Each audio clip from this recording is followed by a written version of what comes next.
Too Much Information is a production of iHeart Radio.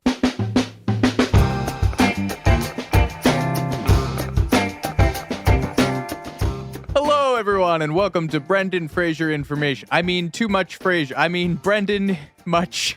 I mean, too much info. I'm just pitching wildly Too much here. Brendan Fraser. Too much Brendan Fraser. There's never enough Brendan Fraser. Too Much Information, the show that brings you the secret histories and little-known fascinating facts and figures behind your favorite Frasers, Brendans, movies, music, TV shows, and more. Because that's what this show is really about. Living, laughing, loving Brendan Fraser. We should start a Brendan Fraser podcast.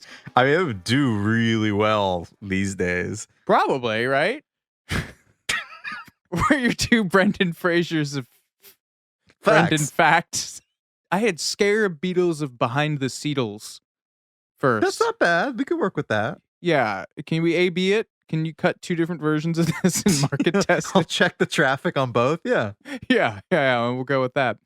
And Jordan, today we're going to be talking about one of the most beloved hits from those waning days of the last millennium. We're talking about The Mummy.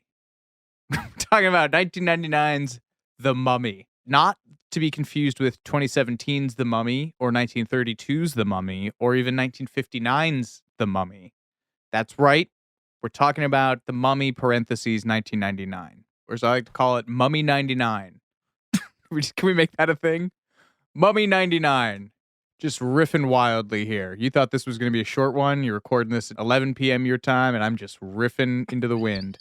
You know, Jordan, what I think about this time in my life, I think mostly about being bitterly let down by Star Wars The Phantom Menace, and then having my mind blown wide open by The Matrix. But in between those two things, it was all about The Mummy, baby. Bing bong. PG-13 horror movie. Quippy but dashing lead performance from Brendan Fraser, who I didn't know, that dude is 6'4". Yeah, I didn't know that until reading this too. Yeah. Big Brendan dude. Fraser would wash either of us in a fight with especially 99 Well, I mean, Fraser. Rachel Weisz would wash either of us in a fight. That's true. God, I love Rachel Weisz. What do you think about Mummy 99, Jordan? I liked it. I mean, I think I saw it in the best possible scenario that anyone could ever see Mummy 99. I saw it at a drive-in movie theater in 1999. Oh, hell yeah. Which, like, yeah, I mean, that's all I have to say. You know what? I will say I was so enamored by the fact that I was at a drive-in movie theater that I don't really remember paying much attention to the movie, which is kind of in the grand tradition of going to a drive-in movie theater. But I was just... Yeah, but we were like 12, so you wouldn't have been trying to get like a squeezer or anything. No, I was just so happy that I was at a drive-in and, you know, I'd seen Grease so many times. And I think it was my first time at a drive-in, too. That's awesome. Yeah. That is just great. I imagine though that this scratched some of your like a Indiana Jones itch for you though, because you and I both love Indiana Jones. Yeah. Yeah, I mean, it's swashbuckling. It was literally pitched as swashbuckling. You love when buckles are swashed. I've heard you say this. What is the derivation of the phrase swashbuckling? No idea. I assume it has to do something with like keeping a sword belt up. Oh, that makes sense. Why is it called swashbuckling? Compound of swash to swagger. Wow, I was wrong on both counts. It is a compound of the archaic word swash to swagger with a drawn sword, and buckler, a small shield gripped in the fist, dating from the 16th century. Oh. Far out. Anyway, yeah, I guess this is it was probably too spooky for you, though. You don't like too mummies. Spooky, yeah. And also, I mean, I love the old Universal mummy stuff and the Abbott and Costello Meet the Mummy and all those kind of, you know. The nadir of those films. Yeah, but I mean, that was what I was first exposed to, so I love that. And yeah, I mean, I loved Indiana Jones more. So there were some of the elements that felt a little too. It crossed the line from being a nod into being just like kind of pastiche to me. But it's so perfect. I mean, it's so tightly edited. It's so funny. He's so good in it. I mean, I don't know. We talked a lot. We were talking about. It's kind of depressing that the Rock ended up being the biggest bankable action draw out of this. Brendan Fraser should have had more. He could have been like Harrison Ford, honestly. I Oh, think yeah. they tried to do it with a couple of films and it didn't take. They were just like, you're too goofy. They kept giving him comedies, man. He could have been like, he should have been 300. He should have been like Gerard Gerard Butler. Butler, He should have yeah. been Although like, Gerard Butler didn't have much of a career after that either. yeah. He could have been like a, he could have been like a Bruce Willis type. He could have just been playing, sarcastic detectives for forever. I mean, some of his comedies were good. So we were talking earlier. You've never seen Blast from the Past. Nope. Oh, it's great. It's about a guy who's lived in a bomb shelter since the late 50s or early 60s. And then he comes out and he this meets Alicia movie. Silverstone. Aha. It's a good bit. Is he like you, where he like wishes that he lived in the past? Because he also did Encino Man, where he was from the past. Oh, right. And he also did Dudley Do-Right. Right after same year as The Mummy, 99. Yeah. And he did Bedazzled, which is a remake of a 60s British comedy with Peter Cook and Dudley Moore. Yep. Wow, maybe, you know what? Were you guys Me, like Brendan separated at Fraser. birth? Yeah, you guys would Me, be Brendan friends. Fraser, and like Billy Joel. I think the three of us would sit around, watch the History Channel. Talk about Long Island. Where's Brendan Fraser from? I'm going to say California. I'm going to say Indianapolis, Indiana, to Ah. Canadian parents. That is the least Californian thing you can be. A Hoosier? Born of Canucks? first Good of his Lord. name. Hoosier, born of Canucks, first of his name. Oh, boy. I'm pretty sure he's going to win that Oscar. Is it good? I haven't seen it. No, I've heard the movie is like grotesque and kind of shitty, but it's the narrative for him. Right. I mean, you know his whole thing about getting molested and blacklisted, and so I mean, they're gonna make a biopic of Brendan Fraser, and a biopic, as I was yelled at as I saw it on Twitter. Is that actually it? I just saw someone being like a semi-viral tweet that was like, biopic doesn't rhyme with myopic. Oh. Because it's biographical picture as Well, opposed that to- makes sense. Okay. Yeah.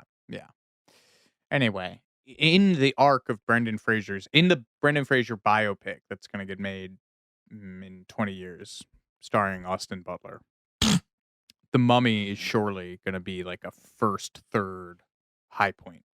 It's going to be that, George the Jungle. Oh, well, from The Mummy's tortured path through the late 80s and early 90s development hell to the all too actually perilous shooting conditions of the film, to the semi-real life Egyptology in the film. Here's everything you didn't know about The Mummy, 1999.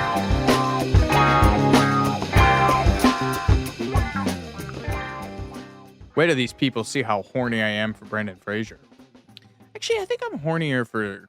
my parents listen to this show. So does my father-in-law. Story of 1999's The Mummy, Mummy 99. Story of Mummy 99 really begins with a producer named, and I cannot stop saying this guy's name, James Jim Jacks. James Jim Jacks. His nickname is Full? Jim. Jim Okay. Jacks. Yeah. James Jim Jacks. Can you call him Jim or no? I mean, he's dead, so no one's calling him anything. But Is he the mummy? This guy, starring Jim Jacks as the Mummy. No, this guy, he was a producer at Universal. Then he started his own company. He was attached to Dazed and Confused, Tombstone, John Woo's first American film, Hard Target, starring JCVD, Mallrats. He worked with the Coen brothers on Raising Arizona, Barton Fink, Miller's Crossing. So like 3 bangers and then Intolerable Cruelty. So wah wah. But he and his producing partner named Sean Daniel had started work on a version of The Mummy in the late 80s, which I think probably had something to do with the sort of mid to late 80s vogue of like monster teen movies, because 87 was Monster Squad, which basically brings back like non-contractually violating versions of the Universal Monsters crew and pits them against like the Goonies. That's like the pitch of Monster Squad. And that was a huge hit.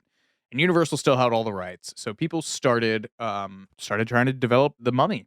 And The Mummy probably had the whole, Indiana Jones adjacent thing going for it too, I imagine.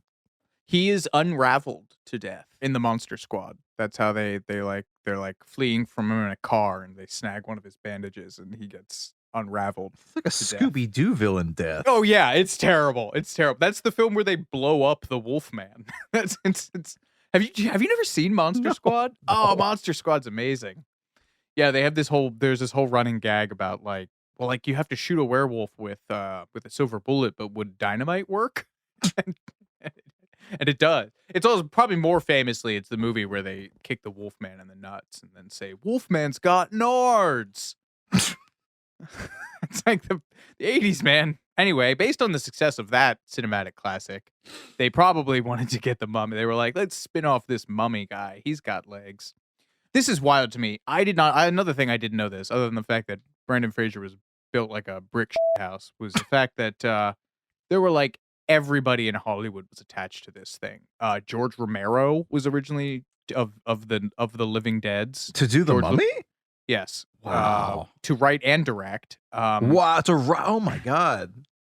And then he was just pushed into a directing role, and this woman named Abby Bernstein told Cinefantastique, who had this incredible making of article about the Mummy, that they were going to do something that was like the Terminator, where they were just going to have like a mummy just like stalking through.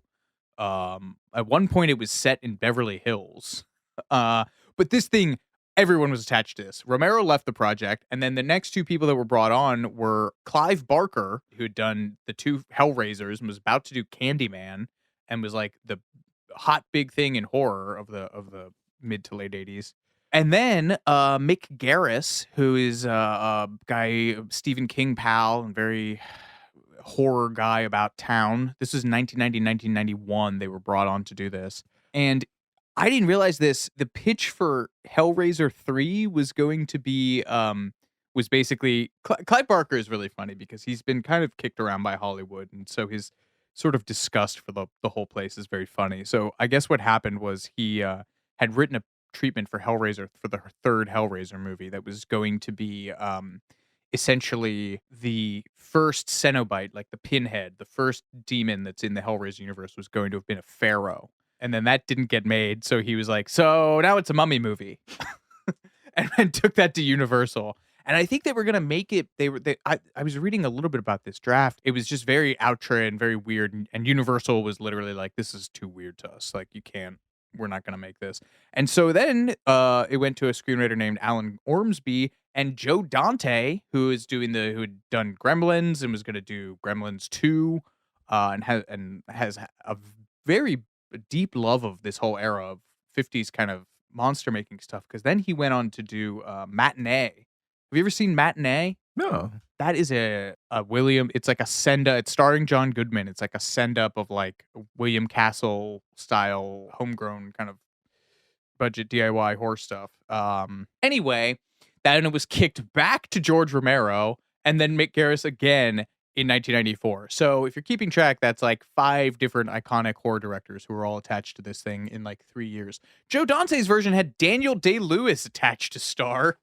Christopher Lee was going to be in it because he had just been in Gremlins 2. Christopher Lee was famously in the Hammer horror version of The Mummy back in the 50s, Mummy 59. And it got as far, Dante's version got as far as, because Joe Dante and Steven Spielberg are buddies, because Dante had done Gremlins. And he got as far as Steven Spielberg apparently talking this over with Sid Sheinberg, who was the head of Universal at the time. And on the set of Casper, supposedly, Joe Dante has told this interview where he's like, yeah, so we went to the set where they were making Casper, and Spielberg pitched this version of Mummy to Sid Sheinberg. And Sheinberg was like, and you're going to make it a period piece, right? Like it's going to be like set in the 20s or 30s. And Joe Dante was like, no, it's going to be set in the modern day. And that scotched it. That one little detail ruined it.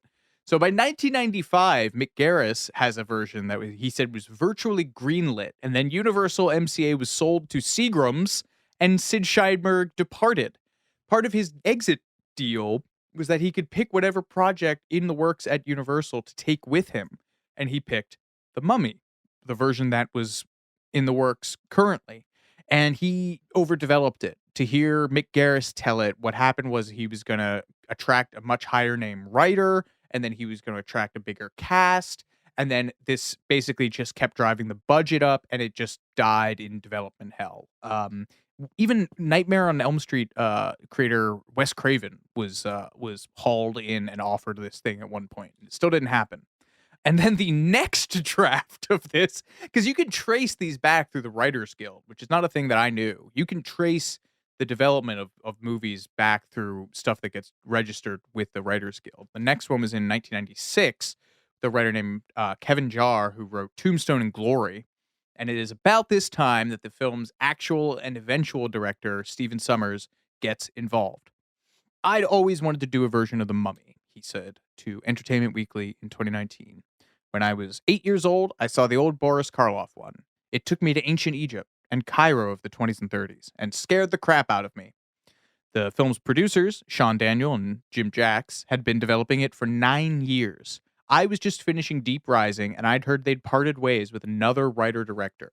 They took me right into Universal.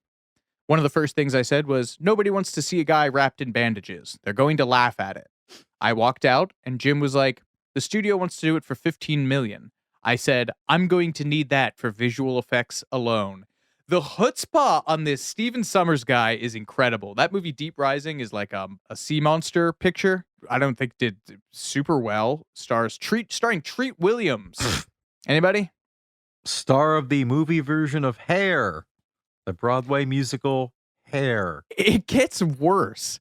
That movie, Deep Rising, released on February 98, grossed 11 mil on a 45 million budget. Ooh. So this guy is going into meetings with Universal going, I want to make The Mummy, this movie that's been in development hell for 10 years at this point, and I want to do it for more money for just the VFX budget than my last film grossed totally.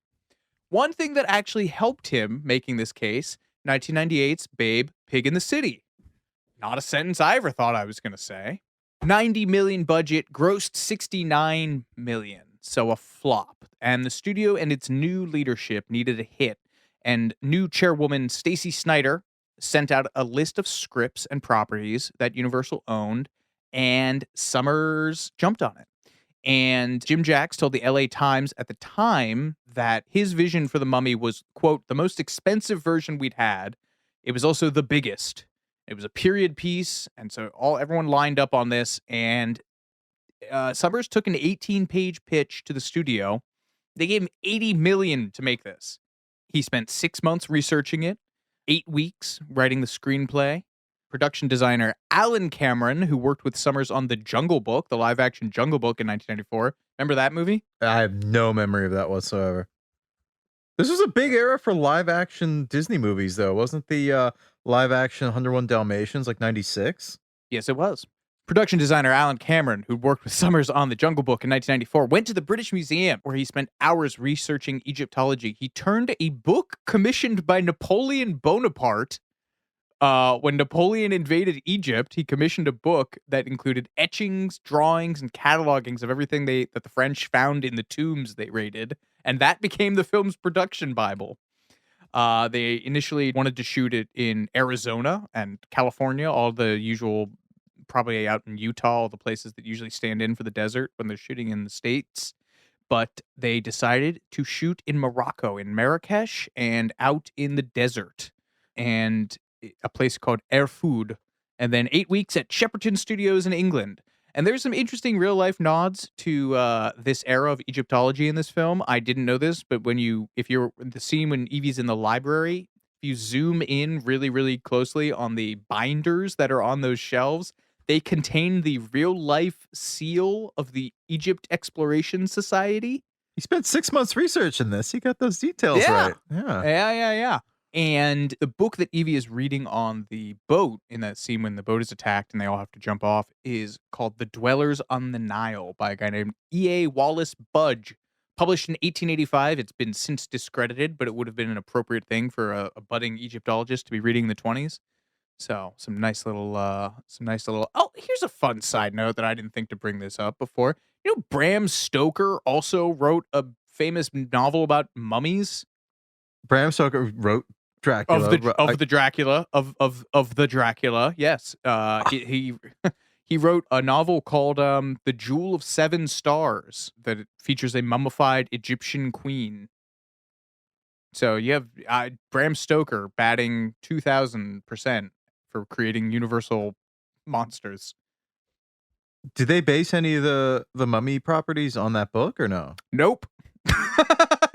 But it was extremely controversial when it was published in 1903 because it was so violent. And he tried to republish it in 1912, and they told him to change the ending or they wouldn't publish it. What was the ending? I don't know. I didn't read that far. Oh. You can find out for you if you're really interested. I mean, if that was really the sticking point in a book that was supposedly that violent, now I'm curious. Well, you have to understand this was occurring during the backdrop of Egyptomania, as Wikipedia is calling it, the peak of British fascination in Egypt between 1860 and 1914. Just teenage women screaming at mummies.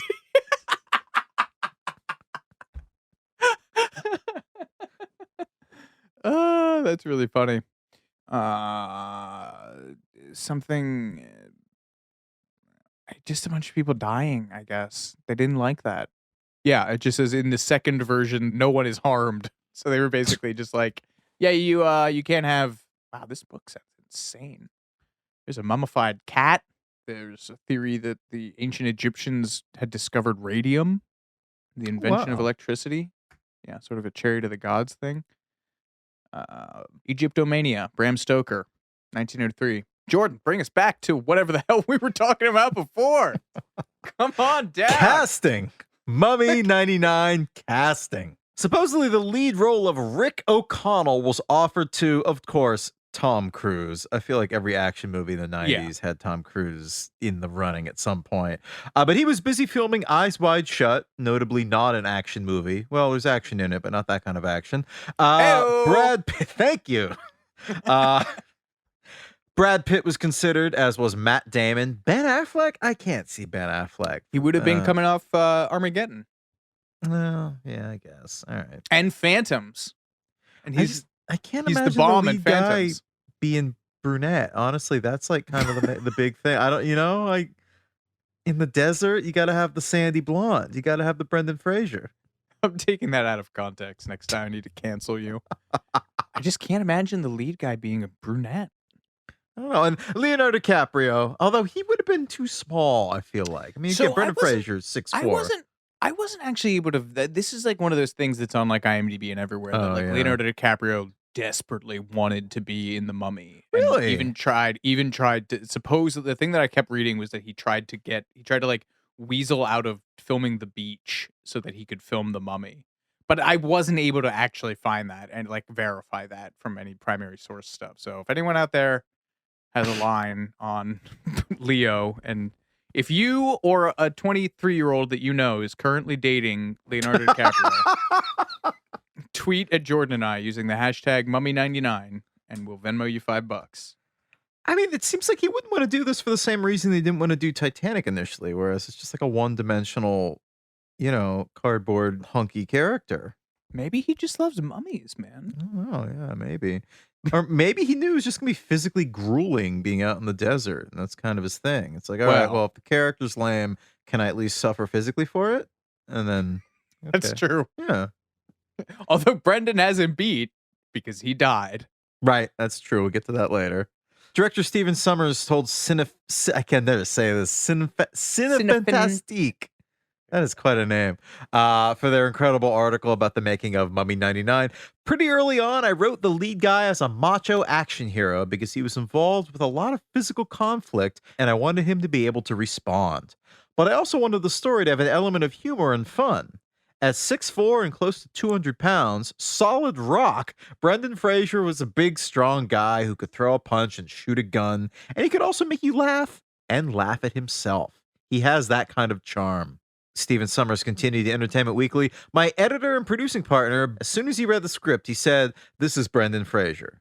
And Brendan Fraser at the time had just come off George of the Jungle, where he spent the entire movie oiled up in a loincloth, I believe. Hell yeah, Am I did. missing something? Okay, good. Which grossed $174.5 million worldwide. I didn't know it was that big of a hit. Wow.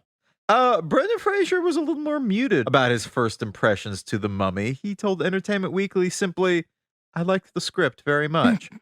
Narrator voice, he did not. I mean, all right. I don't think he knew it would have. In his defense, I don't think he knew it was going to kill him. Right. Yes. Again, we're putting the cart ahead of the horse here. We'll get to the Brendan Fraser almost died story later. We're going to take a quick break, but we'll be right back with more Too Much Information in just a moment.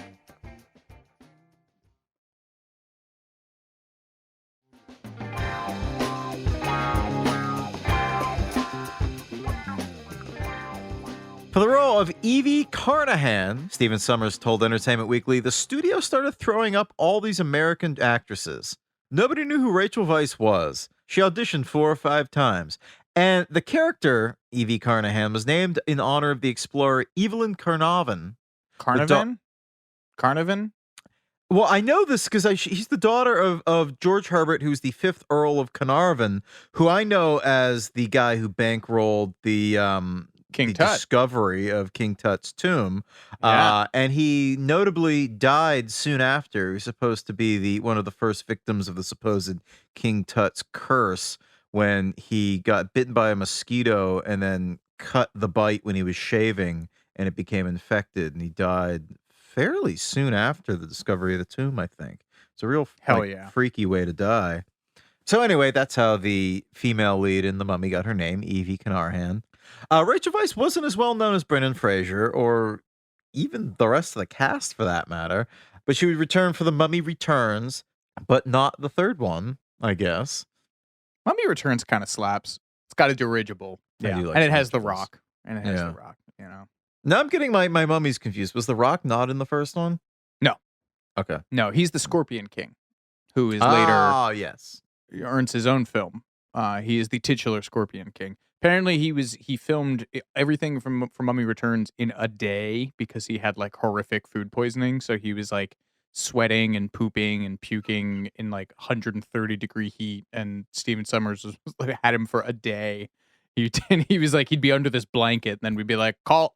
I'd be like, well, action, and then and The Rock would like throw himself in like and nail all the physicality and stuff, and then just like collapse in a pile of food poisoning when the camera stopped rolling. He's a pro. What can you say? He pops. Yeah. Rachel Weisz trained 6 to 8 hours a day for 3 months to do her fight scenes with Patricia in The Mummy Velasquez. Returns. In The Mummy Returns, okay. You remember that scene where they're like fighting with sais for some reason. They have like Japanese weapons in ancient Egypt, and they're like bikini fighting. Scene rules. But as you said, she did not return for the third Mummy. Weisz told the Birmingham Post in 1999, "I don't normally like horror films. I get really scared. I was petrified watching Gremlins, which I don't recall as being that scary. But I don't think that this is a horror movie. It's hokum, a comic book world." That's true. For the titular role of not the Scorpion King, but the Mummy, production cast Arnold Vosloo, a stage-trained South African actor, had been on Broadway. He was probably best known in Hollywood at this point, though, for being the bad guy in Hard Target, which, as I mentioned before, is John Woo's legendary Hong Kong action director John Woo's first American film, starring Jean-Claude Van Damme and his mullet. It's a loose adaptation of The Most Dangerous Game set in Louisiana. So you get Jean-Claude Van Damme doing a Cajun accent, and it rules. And then he took over the role of Darkman from Liam Neeson for Darkman's 2 and 3. Those are wild movies. Sam Raimi, anyone? Darkman, anyone? Apparently, they auditioned a boatload of people for the role. Sommers told Cinefantastique that we were kind of at our wits' end for Imhotep, and then suddenly Arnold Vosloo walked in. It was funny. At first, there was something kind of intimidating about him. I can't explain it. He's Shakespearean. He's serious. He's very commanding. Within 30 seconds, I knew he was going to be the guy, and I never do that. But there was an adjustment period for Arnold Vosloo. He said, they go, all right, here's your wardrobe. He's talking to EW. and it's like a G string. I liked my beers, he continued. I had a bit of a paunch, still do. Steve told me afterwards that the wardrobe master said, "We've got a problem. We've got a fat mummy." So mean. Producer Jim Jacks told Cinefastique, Arnold was only about 10 or 15 pounds overweight, but he had to put on this little skirt, and boy, did every ounce of it show. I told him he had a month to lose the weight, and I suggested he take a look at the 10 Commandments movie to see how Yul Brynner looked back then. And Vosloo added to Cinefastique, they inflicted a trainer on me. That's a great way to phrase that. Whom I tried to avoid at all costs. He cut out alcohol and sugar from his diet, and that helped him lose the weight. But it was less easy being hairless for the role. He had had a bad experience with waxing once, so instead he committed to daily shaves to get the requisite smooth look for the character. He said he was doing research for it, and he was like, I found out that the priests shaved their head, so I went ahead and shaved everything. That's right. He looks like a Ken doll. And also, in order to nail the Egyptian required for the role, he worked with Dr. Stuart Smith of the Institute of Archaeology at UCLA, who supervised Stephen Summers' script. And Vosloo worked with Smith over the phone for hours, sometimes at 3 a.m. because of the time difference between Morocco, where they were shooting, and LA, to learn these lines phonetically. The rest of the film's casting is, all the entirety of the film's casting, I shouldn't even say the rest. It's troublesome in 2023. There's no Egyptian people in any of the film's major roles. The guy playing Dr. Terrence Bey, who is the chief curator at the museum, is Indian-American actor Eric Avari. Oded Fear, who plays Ardeth Bey, is Israeli. The guy who plays Seti, the pharaoh at the beginning of the film, is also Israeli. Aaron Ipal. Imhotep is played by a South African dude, and Anaxunamun is played by Patricia Velasquez, who is Venezuelan. I always wonder, if it were happening today, would I get the part? Vosloo told Entertainment Weekly in 2019. I mean, here I am, white, South African. They'd probably cast a real Egyptian. Omid Djali, who plays the warden, is one of the only people who brings up having any sensitivities around this at the time. He told EEW, I have an Iranian background, so I was very aware that if I ever did film roles, I had to represent Middle Eastern culture. This was at a time when there were very few Middle Eastern roles at all that weren't terrorists. Steve said, we're looking for kind of Rifki from Midnight Express, and that was a Turkish warden who was really evil. I said, look, why don't we play him differently, because with all due respect to you, what you've written is not even one-dimensional. I can possibly get this to a two-dimensional stereotype, which is a great line. So I did this piece to the camera. It had nothing to do with the script. And he said, that's great. Does it have to be so funny? And I said, the only way I can do this without being lynched by my own people is to make it slightly humorous.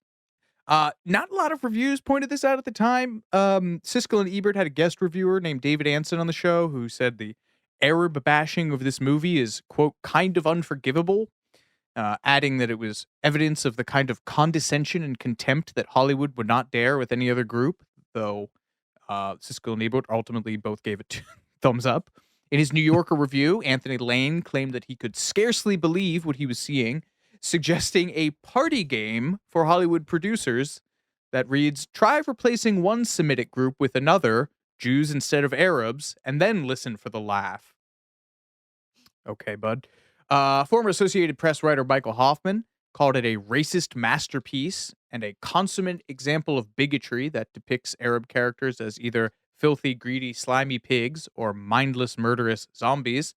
And Reina Shanawani at Cornell University directly wrote Universal and got the response from them, the Mummy is escapist entertainment and as such is not intended in any way to be perceived as a realistic depiction of any group of people.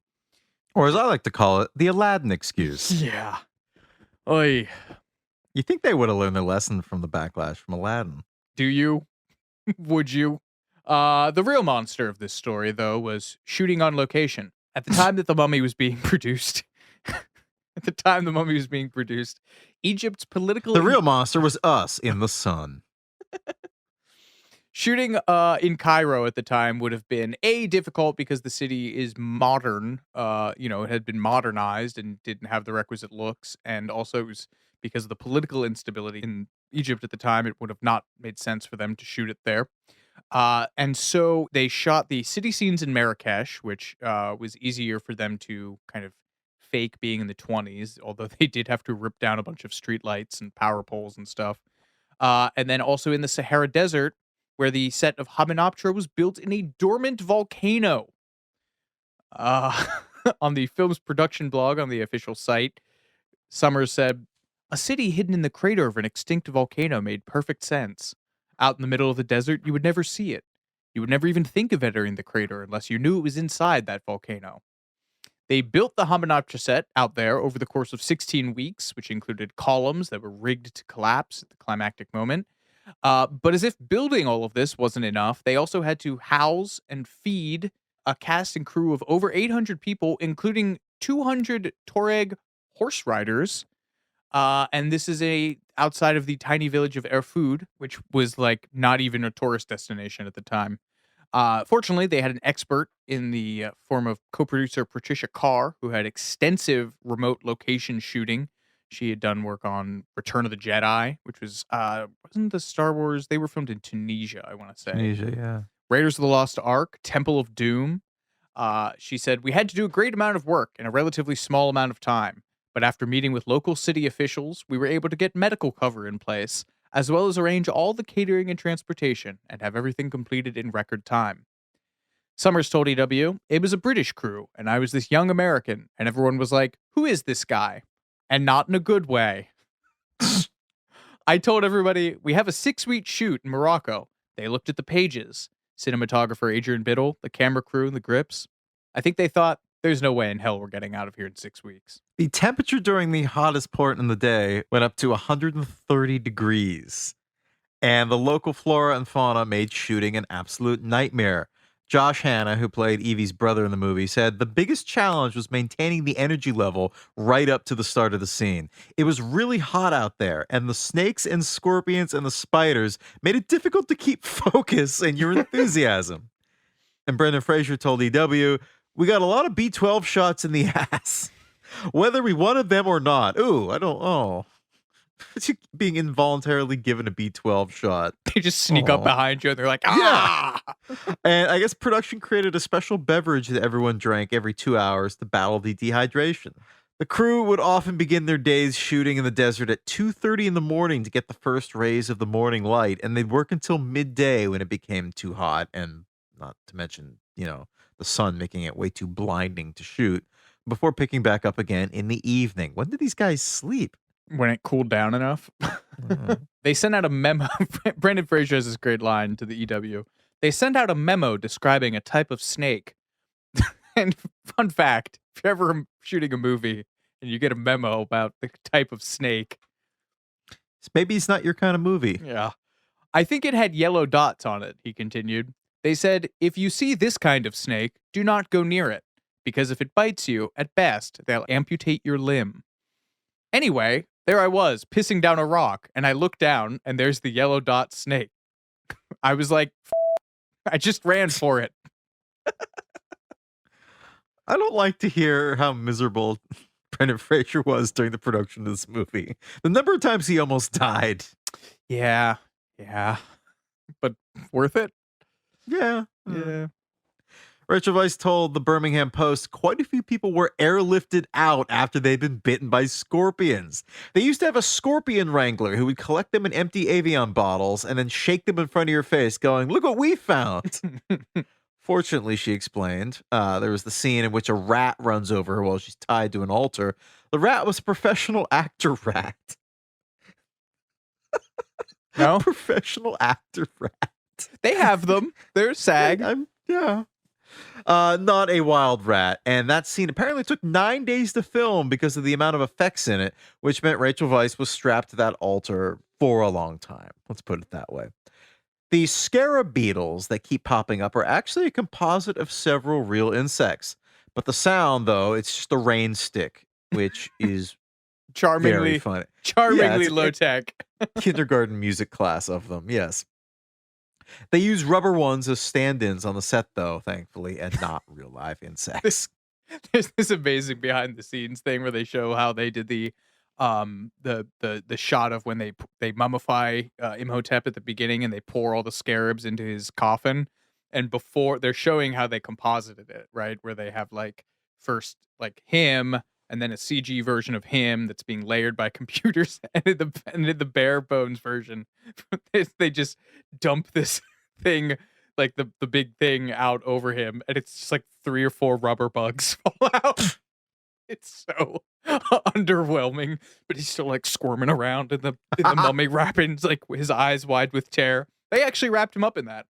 That's not a stunt person. Good for Arnold good for him. Vosloo really went the extra mile after being body shamed and shaved daily. every day. Now we got to talk about the camels, which all the actors apparently hated, according to the film's commentary track.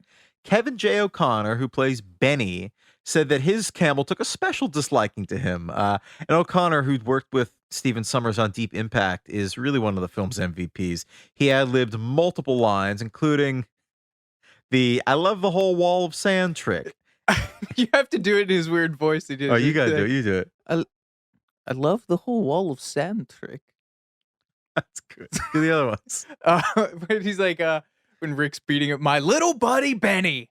When Rick beats him up and he's like, please think of my children. And Rick's like, you don't have any children. The line he ad-libbed is, someday I might. Hey, O'Connell, looks like I've got all the horses. Hey, Benny, looks like you're on the wrong side of the river. Yeah, this movie's great. Who didn't like The Mummy? I guess he specifically asked the costume department for pants that didn't fit, and he grew a pencil mustache just to make him look even more ridiculous. That line, I have never laughed maybe as hard ever in that movie when he's being approached by the mummy and he starts praying and then he rips open his shirt and he's got religious icons from every religion and starts reciting prayers in like Mongolian and ancient Hebrew. So good. But back to the on-set miseries. There were also sandstorms that would blow up and wreck equipment, hurling sand around with enough force to strip the paint off of trailers. Imagine what that does to your skin, as well as other human threats. Brendan Fraser told EW, Jim Jacks, the producer, said, I took out $1 million kidnapping insurance policies on you. We were like, so basically you put a bounty on our head? He's like, that's one way of looking at it. I'll never forget. Kevin J. O'Connor goes, how much insurance did you take out on me? $50,000. That should do it, was the reply. He didn't tell them that until after they were done filming either. They were like, I guess all like that sitting around talking about about the shoot. And Stephen Sommers was like, yeah, I had to take out kidnapping insurance on you guys. But thankfully, the film had the support of the Royal Moroccan Army, presumably to guard against any ne'er-do-wells who were going to try to kidnap their star. Yeah, you know. It's good to have an army. Yeah. Well, when's that ever backfired? Yeah. Most of the cast in the Mummy 99, I should say, did their own stunts, including Rachel Weisz, who revealed to the Birmingham Post that there was, quote, one bad one where I had to turn around to shoot a rider on a horse. He was on a pulley that yanked him off, and he broke both his arms. They still use the shot, though. This is not a charitable industry. Weiss's scene in which the library shelves topple over was achieved by spinning a single camera around 360 degrees in one take, which meant Weisz had to duck out of its line of sight as the whole thing happened and pop back up at the end, which is risky. There were 12,000 books on those shelves, and the whole thing had to be done in one take because it would have taken another complete day to just set up the shot. You know that scene, right? The domino library scene? That is wild. That is such I think I always assumed that was computers. I had no idea that was for real. Yeah, it's the only thing about that that's aged poorly is they go to a wide shot of her on the ladder balancing between the two shelves is very clearly not a particularly slight man in a wig and a dress. But yeah, all those shelves, man. One take. Wow. And while the exterior of the Museum of Antiquities in Cairo is actually in Marrakesh, Its interior is that of the Mentmore Towers in the village of Mentmore, Buckinghamshire, England. Built in the 1850s for the Rothschild family. That Rothschild family? Yep. Wow. The house was seen also in Terry Gilliam's Brazil. Oh, that makes sense. And its exterior is used in Stanley Kubrick's Eyes Wide Shut. Mm-hmm. And perhaps most famously, it's the Wayne Manor in Christopher Nolan's Batman Begins. It's our second Eyes Wide Shut reference this episode. One of the sad things that Brendan Fraser has talked about recently is how these movies destroyed his body. By the time he was filming the third one, he told GQ, "I was put together with tape and ice. I just got like really nerdy and fetishy about ice packs. Screw cap ice packs and downhill mountain biking pads because they're small and they're light. They can fit under your clothes. I was building an exoskeleton for myself daily.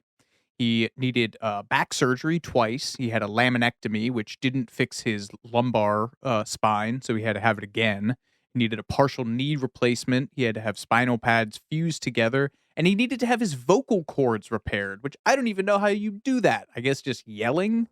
And then, of course, he almost died making this film. In the scene where his character is hung at the prison, I think the urban legend started in this basically, I think, with that Birmingham Post interview that Rachel Weisz gave. She was one of the first people who talked about it, but in 2019, he gave a very detailed explanation. He was saying that, well, he said, "I did get fully choked out. It was scary." And then EW immediately cuts to Stephen Summers, who says, "It was Brendan's fault." Fraser explained, "There was a hangman's gallows and there was a hemp rope tied into a noose placed around my neck. The first take, I'm doing my best choking acting. Steve says, 'Can we go for another one and take up the tension on your rope?' I said, 'All right. One more take, because a noose around your neck is going to choke you in the arteries no matter what. I remember seeing the camera start to pan around, and then it was like a black iris at the end of the silent film." He's talking about going unconscious. "I regained consciousness to one of the EMTs saying my name. There was gravel in my ear." Oh. Compounding this is the fact that the rest of this cast all said that Summers would say the same thing before every take, which was, "Ready? Don't suck. Action." So that was the last thing Brendan Fraser heard before he almost choked to death. Memories. As you meditate on that, we'll be right back with more Too Much Information after these messages.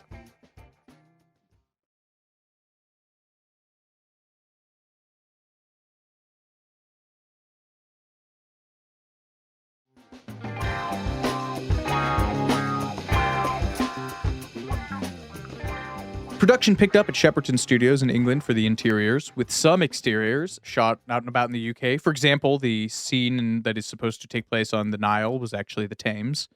The port of Giza, where they all board the ship, was a massive set built at the historic dockyard in Chatham, about 35 miles southeast of London in Kent. It has also been seen in Les Mis and Guy Ritchie's Sherlock Holmes. The set they built was 600 feet in length to portray this dockyard area. It had a steam train, a traction engine, 3 cranes, an open 2-horse carriage, 4 horse-drawn carts, 5 dressing horses with grooms, 9 pack donkeys and mules, as well as a market stalls and for vendors. This whole thing eventually was filmed with 300 extras in it. Stephen Summers said in the DVD commentary that some of the local extras they picked up were not particularly experienced in the film industry. There's a scene in which one of the gentleman's eyes had to be CGI'd closed because he couldn't stop looking directly into the camera at every take, and they just got tired of reshooting it. They also had to CGI some of Rachel Weisz's parts away because her white nightgown got wet, and they had to preserve a PG-13 rating. But the biggest challenge for this stage of production was ILM's motion capture work. Industrial Light and Magic was working on this and the Star Wars The Phantom Menace at the same time. There was a VFX supervisor there named John Burton, who Summers had worked with on Deep Rising, and they basically planned out their vision of Imhotep of the character of the mummy. They said they didn't want the guy in bandages, so they wanted him to be a corpse. Or first they wanted him as a human, and then a full corpse, and then a human again with all the stages in between. And so they planned these 5 stages of him as fully human, gross mummy, and then just sort of a guy who you can see his guts. We wanted to create a photorealistic living corpse that was obviously not a man in a suit, obviously not an animatronic, and obviously alive, Burton told Cinefantastique. And they were constantly walking the line and doing these character creations of something that was creepy but not gory, because they had this PG-13 rating in mind the whole time. So he couldn't be bloody or like obviously gooey. So they were like, well, he's got to be desiccated, but we still need to see his guts.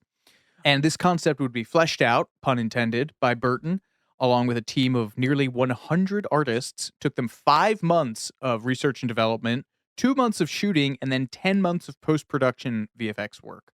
The technology that they used to motion capture and replace the parts of Arnold Vosloo's body was a refinement of some of the technology that they used on The Phantom Menace.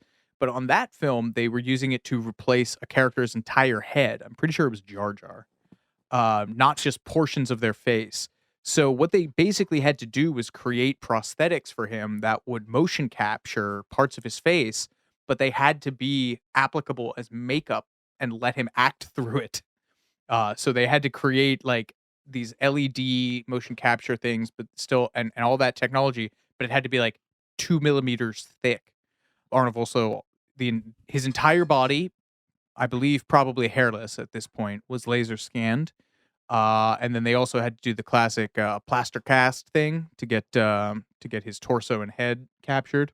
Some of his mummy powers, like the dust storms and the plagues that he summons, are particle tech, like particle animation stuff that ILM had developed for Twister, which is really funny. Whoa. But others were much more low tech. The hailstorm is dog food painted white and pelted at the cast. The boils and sores, though, the plague of boils and sores were those were prosthetics. A 6-person makeup crew applied 147 prosthetics to extras in 3 hours, which is something like 1 at the rate of 7.5 minutes. They crunched the numbers in Cinefantastique, which thankfully they shot that at night, so they didn't have to deal with that, doing that in 130-degree temperatures. Another fun thing that ILM was tasked with was creating digital gunfire, because I guess maintaining all the prop guns in this heat and sand was such a nightmare that at some point while they were shooting, they were like, yeah, just have ILM digitalize all the gunshots later. For Fraser's big fight with the soldier mummies at the end, that's the scene that Rachel Weisz is strapped to the altar for 9 days at a clip. That was because basically they had a motion capture camera that he told Entertainment Weekly was the size of a very large industrial refrigerator that was on rails and programmed to make the same set of moves, take after take after take. And he had to learn all of his choreography for that fight scene where he's like chopping mummies in half and like batting their heads around like baseballs. He had to do all of that himself over and over and over again, and he had to learn that in 2 days. He said it on the commentary track. He said it's one big mimed fight with Rachel and I, and we ended up doing it all in one take. And the compositing technology that they were doing at this point is really, really interesting. They basically built all of these creations like real humans. Like they built them with skeletons first and then animated the musculature over it. The mummies in that scene are supposed to look like the 1930s, like Universal mummies. They're supposed to be like dusty and raggedy. So they did wireframe versions of their skeletons, and then another layer of all their clothing, and then a third layer of this particle technology to get the dust that's flying off of them. Really wild. One thing that I've been unable to confirm, but that could be accurate, is that mummies from Tobe Hooper's 1985 movie Life Force were reused in Life Force is about a movie about a sexy space vampire lady who drains the titular life force from people and leaves them as like desiccated corpses. Oh, it's like digital media. Ha ha! Heyo! This is where you do your golf swing. Yeah. Anyway, yeah, that movie was shot in England, so possibly some of it at Shepperton. So that sounds plausible to me, but confirmed by the BBC of all people. In one of the shots in this film, you can see an extra wearing the robe that Sir Alec Guinness wore as Obi-Wan Kenobi in Star Wars: A New Hope. That cloak, You know what I have to say about that? it does belong in him. I believe it is in a museum, because what happened was good. after they filmed it, because no one knew that first Star Wars was going to be a hit. So they just Right. sent all this stuff back to the costumer called Berman's at the time. And since he didn't, by the time he was a Force ghost in the next ones, they just found a different cloak for him because they didn't need the same one. So this cloak kept getting loaned out to other movies. The BBC article says it may have also been in the Name of the Rose, starring Sean Connery, because it was labeled as like a monk's robe. And then that company, Berman's, was bought by another company called Angels in 1992, and all of their costumes were moved from Camden to Herndon, but this stuff just kept getting loaned out. And then finally in 2005, they identified it as Sir Alec Guinness's Obi-Wan cloak and took it out of active circulation and put it in a museum. I am reasonably sure that the Beatles got their Sgt. Pepper outfits from Berman's. Okay. No, I believe you. I think that's right. That's off the top of my head, but I'm pretty sure that's right. The original spokeswoman for the costumer said that an original costumer verified it was the same cloak. One of the guys was sorting through this pile of monk's robes and saw this brown one with an odd-shaped hood. He put it on, and the manager said, "Oh my God, it's Alec Guinness's cloak from Star Wars." All this time, we'd been renting it out to customers wanting to hire a monk's outfit for a fancy dress party. So this probably has like smudges of hummus on it from some like. And it's in The Mummy. In one shot, And in it's in one the- crowd shot, The Wow. Mummy. Yeah, it was on display at Harrods after they found it. Angels, the costumers, had an auction in 2017, and do you know what it went for? Okay, I mean, Obi-Wan Kenobi's robe. I mean, that's gotta be. I'm gonna say like 1.2 million. Oh, so far over. I'm so sorry. Really? Yeah, just over 100,000. What? Do you know how much? That's like the prop though. Also at this auction, Sean Connery's dinner jacket from Thunderball. I mean, I don't know. I feel like that's not of the Connery bonds. That's like not one of the bigger ones. I mean, 56,000. Close, 64.7. Ah, The hat and suit he wore in Indiana Jones and the Last Crusade. What do you think that went for? Connery. Yeah, I'm gonna say 46,000. 50,000. 50,000. Okay. Yeah.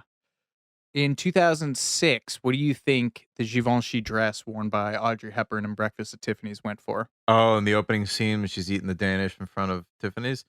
Oh man, in 2006, I'm gonna say 88,000. Good thing you're not doing this. 900 grand. I can't believe that sold that much more than Alec Guinness's Obi-Wan Kenobi robe. What can I say? Wow. There you go. There's your auction corner. TMI auction corner. Damn. Anyway, sorry. Didn't mean to cut you off talking about the historical inaccuracies of the Mummy. Mummy 99, excuse me. Because we didn't do Mummy 32 or Mummy 59 or Mummy Yet. 17. Well, folks, January was Titanic month. February's Mummy month here on TMI. We're going to do every Mummy movie, 2 a week, the rest of this month. It's a short month, but damn it, we're going to make it count. Anyway, this brings us to the most important question in this episode. How historically accurate is the Mummy 99? Well, perhaps unsurprisingly, not very. For starters, the film opens with a panoramic view of the pyramids in Giza, featuring the Sphinx and their construction, though the narration refers to Thebes, city of the living, which is actually several hundred miles away. Also, Seti's royal palace is, in the film, located next to the pyramids, though considering the modern conception of the pyramids as basically giant cemeteries, palaces wouldn't have been anywhere near them. You're an Egyptologist. Can you confirm that? I'm not a huge expert. I think that's true, though. Yeah. Yeah. That sounds right. Hamunaptra, the city of the dead in the movie and the burial place of the pharaohs, was actually not real. The city of the dead would probably be more akin to the Valley of the Kings, where a lot of the famous mummies have been found. And Imhotep, though a real person, was not a high priest, but was actually the architect under the pharaoh Djoser. I think that's how you say that. Mm-hmm. Seti the First, the pharaoh he betrays at the beginning of the film, actually ruled around 1300 BCE, which is actually about 1300 years after Imhotep died, so they never overlapped. And Aksunamun comes from Aksunamun, as he says it in the film. Aksunamun. Aksunamun comes from A similarly named person. a similarly named person I can't pronounce, who was the wife of Tutankhamun, or King Tut, from the late 14th century BC. But both she and Imhotep are taken directly from the 1932 film Mummy, better known as Mummy 32. Now, certain mummification details in The Mummy 99 are incorrect. There's no such ritual as the home die, the horrifying fate that Imhotep suffers in the film. Remind us what home die is? They cut out his tongue, wrap him up, and pour the scarabs over him. And then they supposedly chisel the blessings off the outside of the sarcophagus, which damns him in both life and the afterlife. Although, that's a bit of a plot hole, because if they ripped his tongue out with hot pincers, he couldn't speak as the mummy, and he talks a lot. He talks. He's a real talker. Imhotep was. This bit's dying. Keep going. No, I'm trying to find a joke. There's nothing there. Find it. There's nothing there. No. The canopic jars containing Imhotep's organs are somewhat accurate to the actual mummification process, where they would remove, what was it, lungs, liver. Oh, you wrote it down. Lungs, liver, intestines, and stomachs. Also known as a divorce. That's good. That's good. They would not have removed the heart from the body, because weighing the heart, overseen by the god Anubis, was an important part of the path to the afterlife, so they kept the heart in the body. The ancient Egyptians believed that the heart recorded all of the good and all of the bad deeds of a person's life, sort of like a person's inner black box, if you will. Or your browser history. Or your browser history. And this was needed for judgment in the afterlife. After a person died, the heart was weighed against the feather of Maat, the goddess of truth and justice, and the scales were watched by Anubis, the jackal-headed god of embalming, and the results were recorded by Thoth, the ibis-headed god of writing. And if a person had led a decent life, the heart balanced with the feather, and the person was rendered worthy to live forever in paradise with Osiris. However, if the heart was heavier than the feather, the mystical creature Amit, which is part lion, part crocodile, and part hippopotamus, devours them. Hell yeah. That's a good myth. I was One of always the better myths. I was always more of a Greek and Roman guy than I was That scans. Egyptians, but I love the animal gods. I love the animal-headed gods. It's a good conceit. Why do you prefer the Greek? They just had cooler monsters, I like minotaurs, I like hydras, I like what's the one with are griffins Greek? I just like monsters. They had cooler monsters. But Anubis, mummies. There's also Ardith Bey, who is the super hot goth guy with the face tattoos. That fun fact, Ardith Bey is what Boris Karloff's character goes by in the original Mummy. It's his human alias. That's what Imhotep's fake name. It's an anagram for death by Ra. Isn't that cool? Isn't that spooky? Ooh. Anyway, he's a member of the secret society of the Medjai, who are devoted to preventing Imhotep's return. That they were a real group. They appear in Egyptian archaeological records from the Middle Kingdom to the early New Kingdom era. Some records suggest that they might have been mercenaries, other that they were basically pastoral itinerant farmers, but they were a real group. By the time of the New Kingdom, they were in charge of protecting the royal tombs. So that was somewhat accurate. the guy, that the hot dude playing Ardith Bay, Oded Fair, who's later in Deuce Bigelow Male Gigolo, right? I think he's the like training gigolo who trains Deuce Bigelow. I'm pretty sure. Can we double check that? Ah, I was close. He's in Deuce Bigelow, European Gigolo.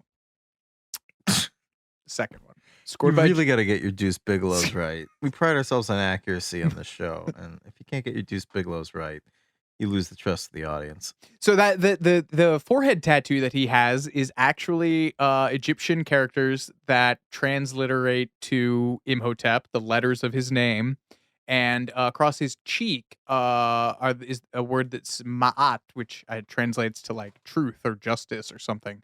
So those are real Egyptian characters that he has tattooed, and apparently Stephen Summers was like he wanted him to be completely covered, like head to toe in tattoos, and then was like, got to look at him and was like, well, I can't throw soup on this Mona Lisa. I am. And there's a lot of facial tattooing that happens in that part of the world. The Berbers, different places in Algeria, but you see it actually a lot more with women. Tribeswomen have facial tattoos, but the Medjai did not. So that's a whiff. And lastly, there is no such thing as an actual bound copy of the Book of the Dead. That is a cinematic conflation. Probably has something to do with the Necronomicon, like the Book of the Dead from the Evil Dead movies. The closest thing to that would have been a series of texts that were found written down in a bunch of different tombs, but they were they were a series of guidances to people who had died. It was essentially the handbook for the recently deceased from Beetlejuice that they buried people with. It wasn't like how to raise the dead. It was like, hey, since you're going to the eternal afterlife, here's all the stuff that you're going to need. We're going to write it down and bury you with it. So, I mean, the Beatles song, the last track on Revolver, Tomorrow Never Knows, was based on a book, The Psychedelic Experience by Timothy Leary, that was based on Tibetan Book of the Dead.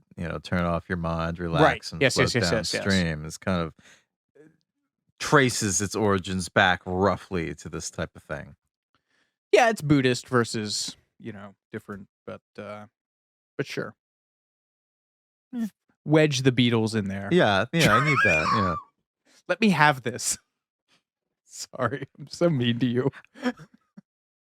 We really should have been reading a lot of your section headings on this because they're very good. We've had What's Mum Got to Do with It? The Mumsters. Mummy Dearest is my favorite. That was too easy. Mum's the Word. Under Wraps. Yeah, there's some really good ones. Now, for the ride out, we've got Mum What Diddy Mum Diddy Do. That's good. Thank you. It's just a little treat for you. Yeah, I like that. I want everyone else to share it. Test audiences did not respond well to Mummy 99, and they were put off by the vague title. I mean, what more do you need? It's descriptive. I don't know. The president of domestic marketing for Universal, Mark Smudger, told Entertainment Weekly at the time, they saw it as icky horror stuff, this musty old guy in bandages. We debated changing the name to Raiders of the Lost Mummy or something like that. Presumably Steven Spielberg filed a cease and desist. But in the end, we decided to go with just The Mummy. We decided we would redefine the myth with the film, which I would argue it did. The studio sank cash into a Super Bowl ad, which Stephen Summers told DW helped drum up interest in the film. And they moved the May 1999 release date up to give the film room against Star Wars: The Phantom Menace, which it probably needed. And it worked. The Mummy was the #1 film in the United States and Canada on its opening weekend, grossing $43 million, the highest non-holiday May opening, and the 9th biggest opening of all time. Yeah, I remember this movie being huge. Mm-hmm. It went on to gross over $416.4 million worldwide, and obviously spanned a franchise, 2 sequels plus the Rock movie? 2 Scorpion Kings? 3 Scorpion Kings? Oh, wow. Also an animated TV show that I remember nothing about. I don't know anything about that. That ran for 2 seasons. Ahmed Jalili, who played the warden, told EW, the Universal representative said the film's opening was so strong it saved the studio. Universal had a number of flops, and The Mummy literally saved the studio. I had some family who worked at Universal at the time, and I can confirm this. I was gonna say, what did your aunt say about? I don't remember any specifics beyond thank God I did okay. Because I remember Babe Pig in the City being the bomb Yeah. that it was, and I remember the Rocky and Bullwinkle movie with Rene Russo and I forget Bobby who. De Niro, baby. Oh, right. That bombed. Dudley Do Right bombed. Yeah, they really went in with trying to do all that Ward, all those G. Ward stuff. What the hell precipitated that? You know what it might have been? I mean, it might have been the Flintstones doing so well. Although they did, you know what? They did Viva Rock Vegas, which I went to see a premiere of at the head of Universal's house. And that was another bomb. But I think they really thought that if they just kept going hard on, again, the late 80s, early 90s, they were revamping all the comic book superheroes and stuff. And then they kind of moved into the more family-friendly cartoon franchises. True. And I think they thought that they'd finally find one that hit. Man. But back to The Mummy. Oh, its home video release in September of 1999 sold 7 million units on VHS and 1 million on DVD. Very early DVD, I would imagine. Became the year's best-selling live-action VHS and second best-selling DVD behind The Matrix. And it was figures like those that helped Universal gross over $1 billion in home video sales that year. You know what the first movies released on DVD were? Oh, man. I knew this trivia fact, and I can't remember now. What is it? Twister. Oh, that wasn't the one I thought. So would that have been 95? 97. Twister, Mars Attacks. That's in the U.S., though. Do you know what they were in 96? No, what? In Japan, Blade Runner, the Arnold Schwarzenegger movie Eraser, and The Fugitive. Ooh, Fugitive I like. 2 Harrison Ford movies first released on DVD in history. Good for him. Critics didn't love Mummy 99, but mostly they agreed it was fun. Unsurprisingly, Roger Ebert had a great line. There is hardly a thing I can say in its favor, except that I was cheered by nearly every minute of it. I cannot argue for the script, the direction, the action, or even the mummy, but I can say that I was not bored, and sometimes I was unreasonably pleased. Mariah Lewis wrote at Junkie in 2019, on paper, nothing about The Mummy should have worked. It was an earnest action-adventure movie in a decade when 3 films in that same genre had spectacularly failed back-to-back. The Rocketeer, 91, The Shadow, starring Alec Baldwin, 94, and The Phantom, starring Billy Zane, in 96. You remember any of those? You have to remember Rocketeer. I bet you like Rocketeer. Yeah, I remember the Rocketeer, yeah. And I remember the Phantom because of Billy Zane. Yeah, and his purple suit. She continued, the film rested on the shoulders of Brendan Fraser doing an Indiana Jones riff after a string of comedies where he played a variation of the dumb blonde. And the filmmaker at the helm was a guy whose last flick was about a tentacled sea creature that eats a cruise ship. But the film spawned an empire, continues to be beloved by people today. I found a Thrillist article from few years back that said The Mummy is the only perfect film, which, your mileage may vary. Obviously, I love it. I'll still go to bat for it. I'm glad people are coming back around on Brendan Fraser. I want to give Roger Ebert, unsurprisingly, the last word in this, from his review that I love, that sums up the charms of this film. There is a little immaturity stuck away in the crannies of even the most judicious of us, and we should treasure it. That's beautiful. #Mummy99. Folks, thank you for listening. This has been Too Much Information. I'm Alex Heigl. I almost said I'm Brendan Fraser. I'm Alex Brendan Fraser. Tonight, Heigl, you can be Brendan Fraser. And I'm Jordan Brendan Fraser. Rachel Weisz. All 4 of us will catch you next time.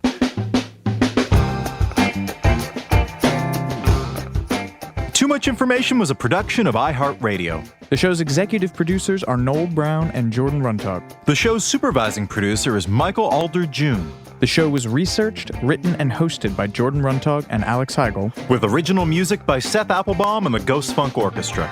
If you like what you heard, please subscribe and leave us a review.